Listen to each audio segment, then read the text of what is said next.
But आपको लगता है इसका अल्टीमेट टेस्ट तो जनता डिसाइड करेगी, दिल्ली की जनता 2000 नहीं, देखिए भ्रष्टाचार का तो कोर्ट ही करेगी। नहीं, भ्रष्टाचार का कोर्ट करेगी। चुनाव की जनता करेगी कि क्या सही है क्या नहीं। एब्सोल्युटली कोर्ट जो लीगल है, क्योंकि वो तो ये कहते हैं कई बार सीधा सीधा नहीं करते, लेकिन जैसे कहा जाता है ना कि मतलब हाथ घुमा के कान पकड़ ले, तो आम आदमी पार्टी तो कोर्ट्स के ऊपर भी सवाल उठा देती है, किसी के ऊपर भी सवाल। दोनों ने भी, कांग्रेस ने भी और आम आदमी पार्टी ने संवैधानिक संस्थाओं के ऊपर, हर किसी के ऊपर, इलेक्शन कमीशन से लेकर न्यायालयों तक इन्होंने दबाव बनाने का प्रयास किया। ये इनकी रणनीति है। और उसके ऊपर जब वो 600 लॉयर्स ने और 600 बड़े लॉयर्स ने, हरीश साल्वे जी भी थे उसमें, उन्होंने जब चिट्ठी लिखी directly to the chief justice of India कि ये जो प्रेशर बन रहा है नहीं, तो उसको बताया गया कि ये बीजेपी सरकार करा रही है। देखिए 600 लॉयर्स को बीजेपी सरकार कहां कराएगी? ये तो वो नामी ग्रामी बड़े बड़े वकील हैं जिन लोगों को लगता है कि भारत के लोकतंत्र की विशेषता ही है। देखिए आज अगर आप कहते हैं संजय सिंह को जमानत मिली, जी मिली ना, कोर्ट ने ही दी, लेकिन कोर्ट ने क्या कहा साथ में कि ये आधार बाकियों को नहीं मिल सकता बेल का, it can not be a president, और अभी ट्रायल चलेगा, अभी बाकी सब कुछ होगा। अभी किसी को क्लीन चिट तो मिली नहीं जी, अभी तो केस आगे चलने वाला है। इसलिए मैं कह रहा हूं कि जंप कर जाना समय से पहले कोई उचित नहीं है।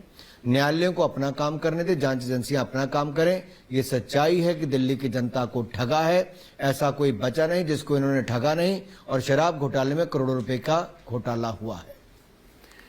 एक तो हो गए मतलब अरविंद केजरीवाल जिनके बारे में आपने बात की, एक और विपक्ष की नेत्री है ममता बनर्जी, जो अपने स्टेट में पश्चिम बंगाल में बहुत स्ट्रांग है, अभी तक तो थी। बीजेपी ने पिछले जनरल इलेक्शंस में वेन मारा, आपने वहां गए, आपने अपना काडर बनाया, कुछ नेता उनके लाए, कुछ नेता इनके लाए, सब जोड़ा आपने।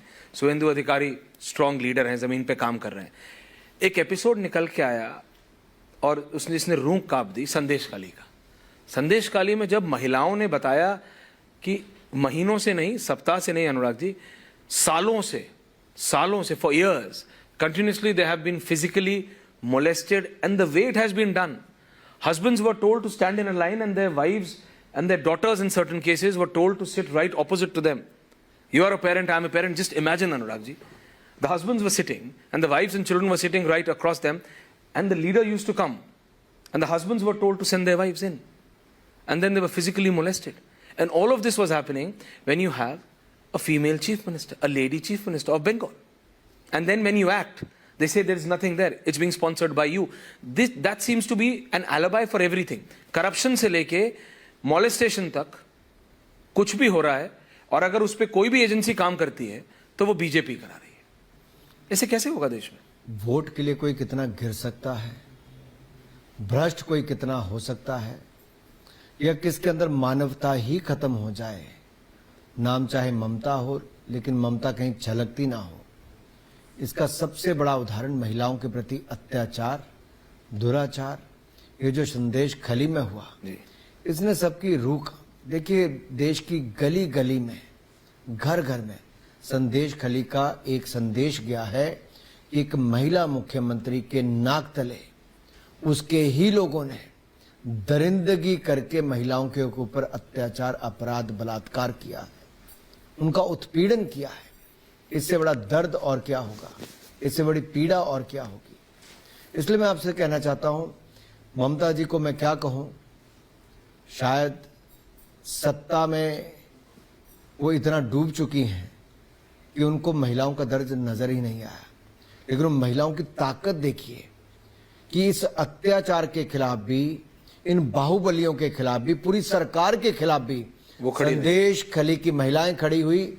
और आपके तो पत्रकार वहां पर गए, जिनको कहां पे गिरफ्तार करके ले गए, आप लोगों के साथ क्या क्या नहीं हुआ, लेकिन आप लोग भी खड़े हुए। लेकिन जब वो महिला ने आवाज उठाई तब जाकर मीडिया आया। हाँ, एब्सोल्युटली। अगर महिला ने आवाज नहीं उठाई नहीं होती, शायद मीडिया ही नहीं चलता ना ममता बनर्जी की सरकार का वो चेहरा बेनकाब। लेकिन जो पार्टी माँ माटी मानुष कहती थी, वो माँ के बारे में नहीं सोच रही। लैंड ग्रैबिंग हो रही है, माटी के बारे में नहीं सोच रही, और मानुष के बारे में तो सोच ही नहीं रही। देखिए ये तो माँ माटी मानुष ही था ना उनका टैग। बिल्कुल, माँ माटी मानुष की जो धज्जियां इन्होंने उड़ाई अपनी सरकार में है, वो साफ दिखता है कि बंगाल के लोग भी अपने आप को ठगा हुआ महसूस करते हैं।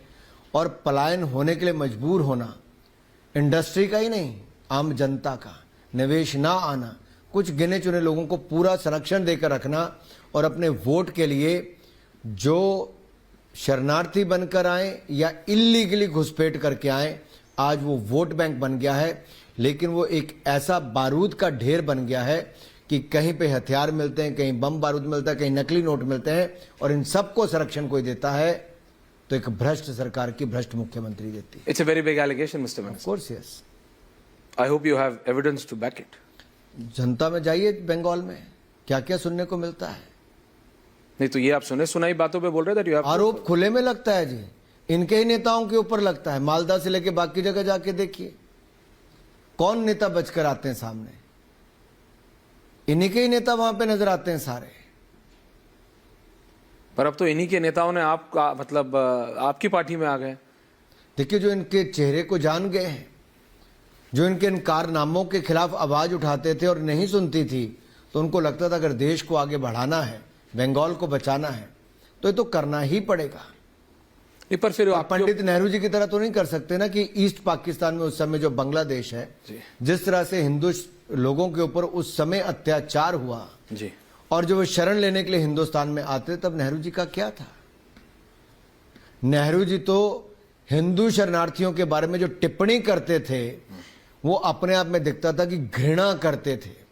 चाहे वो पंजाबी थे, सिख थे, हिंदू शरणार्थी थे, इनके खिलाफ जिस तरह की टिप्पणियां पंडित नेहरू जी ने की, वो अपने आप में दिखाते थे कि वो असहज महसूस करते थे, खुश नहीं थे। इसीलिए ही वर्षों तक उनके अधिकार हिंदुस्तान में नहीं मिले, लेकिन मोदी सरकार ने आकर उनको उनके अधिकार भी दिए हैं। उसके ऊपर भी बहुत कंट्रोवर्सी हुई। आप जानते हैं कि ये आप एक खास समुदाय के खिलाफ कर रहे हैं, और साफ साफ बोलते हैं, उन्होंने कहा कि ये आप मुसलमानों के खिलाफ कर रहे हैं, सिटीजनशिप चली जाएगी, ये हो जाएगा, वो कुछ हुआ? कुछ नहीं हुआ। देखिए, So this fake propaganda, Anurag ji, you are also the Minister of Information and Broadcasting. I'm just cutting in. But ये जो fake propaganda, ठीक है, विधानसभा का, संसद का अपना प्रेरोगेटिव है, आप पटल पे खड़े होकर कुछ बोलते हैं, आपको उसकी एक एम्बिग्यूटी मिलती है, आपको उसका एक प्रोटेक्शन मिलता है, लेकिन आप कुछ भी बोलेंगे, देश में तनाव का महसूस, आप देश में तनाव फैल जाए, आप कुछ भी, कोई भी बोल सकता है। आप नेता हैं, आप पोडियम पे खड़े होंगे, कुछ भी बोल देंगे और आपके ऊपर कुछ नहीं होगा। आप बताइए ना, किसकी सिटीजनशिप ली गई, किसकी ली गई? सीए? पहली बात तो 2014 में जब मोदी जी भारतीय जनता पार्टी के उम्मीदवार के रूप में आए, तब इन्होंने कहा मोदी आएगा तो मुसलमान खत्म हो जाएगा। हाँ, कहा था ना, यू आर एब्सोल्युटली राइट, कहा था। लेकिन हमने कहा था सबका साथ, सबका विकास, सबका विश्वास, और हमने वो किया। आज अगर 4 करोड़ पक्के मकान मिले, 12 करोड़ शौचालय बने, 13 करोड़ घरों को नल से जल मिला, जी, 10 करोड़ बहनों को रसोई गैस का सिलेंडर और चूल्हा मुफ्त में मिला, 60 करोड़ लोगों को इलाज 5 लाख का मुफ्त में, दुनिया की सबसे बड़ी योजना मुफ्त दवाई मिली, और मुफ्त अनाज 80 करोड़ लोगों को मिला, तो इसमें सबसे बड़ा लाभ अल्पसंख्यक भाइयों बहनों को और अनुसूचित जाति के मेरे भाइयों और बहनों को मिला। हमने कोई भेदभाव नहीं किया है, सबको उनका हक दिया है। लेकिन भ्रम, भय पैदा करना ये वर्षों से करते चले आ रहे हैं, और ये इनकी हिंदू विरोधी राजनीति है जी। कैसे? प्लीज देखिए, आप पंडित नेहरू जी का उदाहरण देखिए। 1962 के चुनाव में जब पंडित नेहरू को लगा अब हालत खराब है जी, तब उन्होंने बनारस में क्या कहा? उन्होंने कहा जब मैं मंदिरों को देखता हूं और वहां के संगमरमर को देखता हूं तो मुझे शौचालय याद आ जाते हैं, गुसलखाने याद नजर आते। यानी कि आप कल्पना कीजिए, एक मंदिर को शौचालय के साथ तुलना करना और संगमरमर को उसका एक कारण बता देना, ये हिंदू विरोधी सोच थी। और ये तब से लेके नेहरू से लेके आज राहुल गांधी जी तक चल रही है। और देखिए, नेहरू जी ने वहीं नहीं रुके, जयपुर में जब अगली मीटिंग में आए तब भी नेहरू जी ने कहा कि मैंने बनारस में भी कहा था, कुछ लोग बुरा मान गए, लेकिन मैं कहता हूं कि क्या जरूरत है मंदिरों पे इतना संगमरमर लगाने की? ये संगमरमर तो मुझे शौचालय के गुसलखाने की याद करवाते हैं। आप कल्पना कीजिए, देश का प्रधानमंत्री मंदिरों की, बहुसंख्यकों के एक पूजा स्थल को, एक धार्मिक स्थल को एक शौचालय के साथ जोड़ने का काम करता है। सोच क्या थी? और ये वही पार्टी है, तो क्या ताजमहल तो पूरा संगमरमर से बना है, तो उसके बारे में राहुल गांधी जी और नेहरू जी का क्या सोच रही होगी? क्या कहा उसके बारे में कुछ? मैं सिर्फ इतना कह रहा हूं कि इनको जहां दिल करता है वहां हिंदुओं को अपमानित करने का कोई कसर नहीं छोड़ते। यहां तक सोच कि सनातन को जड़ से मिटा देंगे। इनके सहयोगी दल के नेता एक नहीं दो दो मंत्री, इनके अपनी सरकार में मंत्री रहे लोग हिंदू धर्म को, सनातन को क्या कहते हैं? सनातन उन्मूलन कार्यक्रम तक चला देते। उन्मूलन कार्यक्रम जड़ से मिटा देंगे। अरे डेंगू की तरह HIV, ये भाषा बोल है। कोई सोच भी कैसे सकता? भाषा, इसके पीछे सब पता चलता है कि कितना कर इनके मन में गंदगी भरी होगी और नफरत भरी होगी। और ये पंडित नेहरू जी के समय से मैं कहता हूं, ये चलता आ रहा है। ये नफरत जो उस समय हिंदुओं के प्रति दिखी थी, वो आज राहुल गांधी जी की नफरत की दुकान में दिखती है। जो हिंदू विरोधी वो है, तो आग लगाना जो चाहते हैं। भारत के टुकड़े टुकड़े करने के बारे में सोचते हैं, उन लोगों को भी, टुकड़े टुकड़े गैंग को भी अपनी पार्टी में शामिल कराते हैं, उनको प्रवक्ता बनाते हैं। और यही नहीं, आज कहते हैं अगर बीजेपी फिर आ जाएगी तो भारत में आग लग जाएगी। टुकड़े टुकड़े से आग तक आ गए हैं। मैं देखिए ये लोग कैसे भय पैदा करते हैं। यानी कि इनकी हार जब 2 बार हुई तो देश में क्या हुआ? देश में तो बहुत शांति रही। देश तो 10वें नंबर की अर्थव्यवस्था से दुनिया की 5वीं बड़ी अर्थव्यवस्था बन गई। और अब मोदी जी तीसरी बार आएंगे तो अगले 3 वर्षों में तीसरी बड़ी अर्थव्यवस्था बनाएंगे। लेकिन ये लोग जी नफरत पैदा कर रहे हैं। हम लोग कहते हैं आइए इकट्ठे मिलकर विकसित भारत बनाएं, अगले 25 सालों में भारत को नई ऊंचाइयों पर लेके जाएं। ये जो 10 सालों में हमने किया है, ये हमने मजबूत भारत की मजबूत नींव रखी है।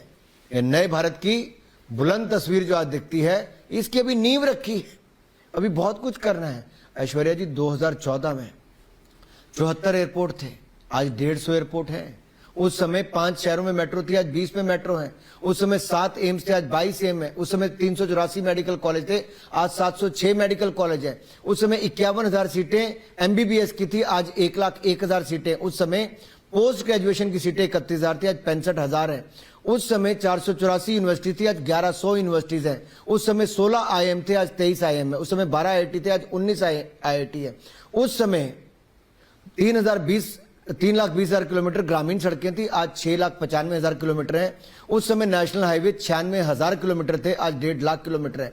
उस समय इलेक्ट्रिफिकेशन ट्रेनों की 20,000 किलोमीटर की थी, आज 40,000 किलोमीटर की है। उस समय जीरो वंदे भारत थी, आज 41 वंदे भारत हैं। उस समय ना चंद्रयान मिशन था, ना कुछ था। आज चंद्रयान मिशन की सफलता भी हुई, मंगलयान भी हुआ, गगनयान की तैयारी है। उस समय स्टार्टअप में हम कहीं नहीं थे, आज दुनिया का तीसरा सबसे बड़ा स्टार्टअप है। आज भारत कह सकता है कि जो कांग्रेस 60 साल में नहीं कर पाई, हमने 10 साल में करके दिया है। आप कह रहे हैं कि you are again going to the people for the third time, Anurag ji, and your party and your government on the plank of development. जो आपने अभी बिल्कुल दो बातें। टक टक टक टक टक टक जो आपने 20-25 पॉइंट गिनाए, ईमानदारी जी, गरीब कल्याण और विकास। ईमानदारी सरकार की और नेता की, गरीबों के कल्याण के कारण 25 करोड़ गरीबों को मल्टी डायमेंशनल पॉवर्टी से बाहर लाए। अतिरिक्त जो हम और विपक्ष तो आपको लेके अनएम्प्लॉयमेंट और गरीबी पे ही तो सबसे ज्यादा वार करता है कि देखो अनएम्प्लॉयमेंट बढ़ा है, गरीबी बढ़ी है, तो मोदी सरकार कहां